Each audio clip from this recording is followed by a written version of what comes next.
हाँ जी, अब हम लोग क्वेश्चन नंबर 20 की बात करेंगे कि 20वें नंबर का क्वेश्चन क्या दे रखा है उसको देखते हैं। देखिए 20वें नंबर का क्वेश्चन क्या बोल रहा है कि किसी धातु पृष्ठ पर आपतित प्रकाश की तीव्रता λ1 से λ2 परिवर्तित की जाती है, तब उत्सर्जित प्रकाश इलेक्ट्रॉन की गतिज ऊर्जा दुगुनी हो जाती है। मतलब गतिज ऊर्जा क्या हो जाती है? दुगुनी हो जाती है। तो λ0 यानी कि देहली तरंग दैर्ध्य बताना है अपने को।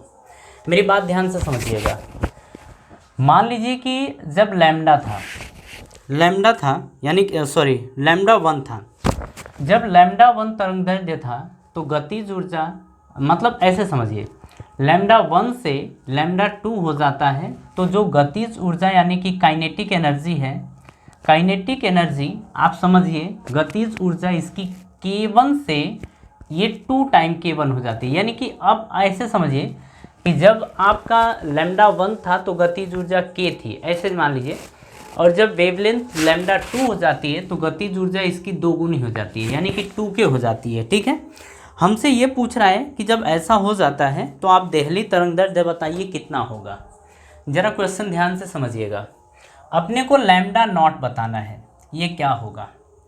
आपको फॉर्मूला पता है, मान लेते हैं ये कि शुरुआत में जब λ1 था तो एनर्जी E1 थी, और जब λ2 हुआ तो एनर्जी मान लीजिए E2 हो गई। इस तरीके से है ना, मतलब ये मान लीजिए E1 से E2 हो गया है। अब यहाँ पर समझिएगा, अगर हम E1 की बात करें तो E1 इज इक्वल्स टू आपका काइनेटिक एनर्जी ये K, फिर प्लस में फाई आपका आ जाएगा, है ना। क्योंकि देखिए बात है फाई दोनों के लिए सेम इसलिए होगा क्योंकि किसी एक मेटल के लिए बात हो रही है, कोई एक धातु की सरफेस है उसके लिए बात हो रही है। तो आप ना ऐसे मान लीजिए कि ये K1 है, K1 की वैल्यू K है और K2 की वैल्यू 2K है। तो K1 प्लस फाई 1, तो E1 बराबर आ जाएगा, K1 के प्लेस पे K रख दीजिए और यहाँ पे फाई, इसको अभी फर्स्ट इक्वेशन मानिए। चलिए अब आप देखिए जरा λ2 जब हो जाता है यानी E2 रखिए, E2 equals to K2 plus phi same रहेगा। E2 is equals to K2 की वैल्यू K2 की वैल्यू K2 नहीं 2K, K2 की वैल्यू आ जाएगी 2K और ये प्लस में फाई, ये आपका सेकेंड इक्वेशन हो जाएगा। ठीक है, आप क्या करिए यहाँ पर कि सेकेंड में से फर्स्ट को घटाइए, बस आप ये काम करिए। हमको 2 बार ये काम करना पड़ेगा। ठीक है, हमको फाई की भी वैल्यू चाहिए, आगे ज़रूरत पड़ेगी, फाई की भी वैल्यू चाहिए, और हमें यहाँ पर इसमें एक रिलेशन भी चाहिए, एक रिलेशन E1 E2 में एक रिलेशन भी चाहिए। ध्यान से समझिएगा। अगर हम क्या करते हैं कि सेकेंड इक्वेशन में से फर्स्ट इक्वेशन घटा देते हैं, इसमें से इसको घटा देते हैं, तो E2 माइनस E1 करिए इज इक्वल्स टू 2K। अब देखिए E2 पहले लिख लीजिए, E2 की वैल्यू कितनी है 2K plus five, 2K plus five में से E1 घटाना है, यानी कि K ये घटाना है, माइनस K प्लस फाइव आपको ये घटाना है। E2 के प्लेस पे ये और E1 के प्लेस पे आपको ये लिखना है। इसको लिखेंगे 2K plus five minus K, minus plus क्या होगा माइनस फाइव, फाइव से फाइव कैंसिल हो गया और ये आ गया E2 माइनस E1। ठीक है, 2K में से K घटाएंगे तो K बचेगा, तो K की वैल्यू आ गई है E2 माइनस E1, आपका ये आ गया है। ठीक है, यहाँ से ये चीज़ आ गई। अब आगे देखिए, आपको यहाँ पर अगर देखा जाए तो जो आपने काइनेटिक एनर्जी निकाली है उस काइनेटिक एनर्जी के बारे में हम लोग बात कर लेते हैं, उस काइनेटिक एनर्जी के बारे में बात कर लेते हैं। अगर E2 माइनस E1 की बात करें जो K आया है, तो आप देख रहे हैं कि K की वैल्यू कितनी आ गई है E2 को लिख सकते हैं Hc अपॉन λ2, तो λ2 माइनस E1 की वैल्यू आप देखिए तो E1 की वैल्यू किसके बराबर है Hc अपॉन λ1 इसके बराबर है। ठीक है, आप यहाँ पर K रखिए, K बराबर आपका आ जाएगा Hc कॉमन ले लेंगे 1 अपॉन λ2 माइनस 1 अपॉन λ1, ये आप ले लीजिए।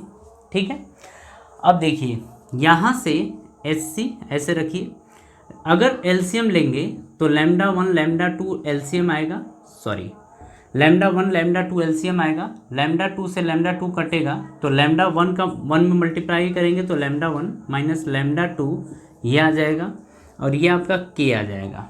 बात समझ में आ रही है? तो के की वैल्यू अभी ये तो आ गई है। हमसे पूछा क्या था, हमसे इसमें पूछा था कि गतिज ऊर्जा दोगुनी हो जाती है तो देहली आवृत्ति बताइए।